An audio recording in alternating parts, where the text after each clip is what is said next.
Raise your hand if you've ever been to an art museum.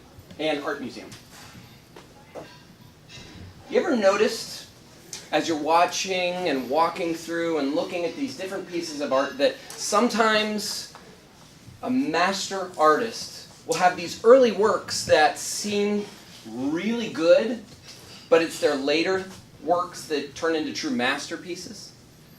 It felt like I was watching a master artist give one of his early works, a beautiful painting that you painted today, an expression of your soul that was very clear. There was so much emotion in your talk today, Brett. Fellow Toastmasters, welcome back, guest. Brett, what an amazing and brave expression of something that's clearly very important to you. You had this beautiful frame on this painting of these facts about depression, the National Institute of Health, and helped us frame it by having us visualize the 1 in 20.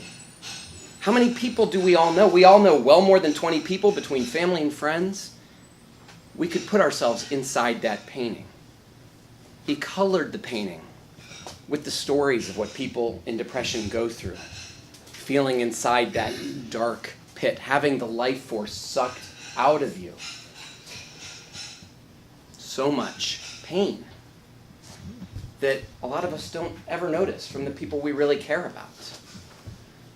However, I felt like you had some really good opportunities for future paintings on this topic. And I feel like you could paint masterpieces on this topic. For instance, this beautiful baseline color you had of a very somber voice, which was so appropriate for your message.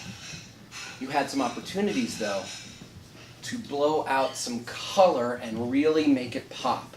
If you'd have talked about being stuck in that pit and not being able to have anyone hear you because you can't scream loud enough inside that dark pit to have anyone really understand what you're going through, I think it would have given you an impact you can't duplicate by always using the same tone. Also, there was a lot inside this painting. You had talking about what it means to look for someone with depression. Maybe we know someone who has depression. Is that the audience you're talking to? Or are you talking to the audience of those who are actually possibly depressed? What should they do?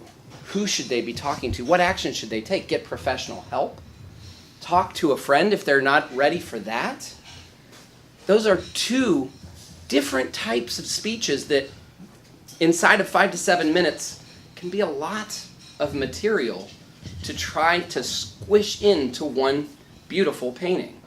I would like you to break that down. Come back, do it again. Talk to the possibly depressed and talk to everyone else who may be able to spot those people.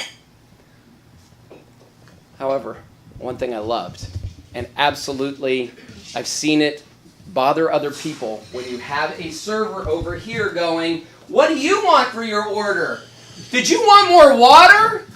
You were up here talking about a very deep emotional message, and you could have just stopped and waited or even given a mean look, but I didn't see you do any of that.